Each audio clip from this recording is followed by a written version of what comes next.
S obzirom da imamo izuzetno iskusnu ekipu i jednog izuzetno dobrog selektora, predviđam da ako se kvalifikujemo iz ove grupe pakla, da je tako nazovem, naše grupe, to je grupa smrti ili grupa pakla, naše mogućnosti mogu biti najviše do četvrtfinala, a u četvrtfinalu ko preživi.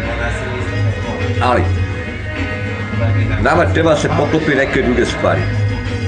A to je da se niko, ali apsolutno niko, ne meša Radomiru Antiću u posao.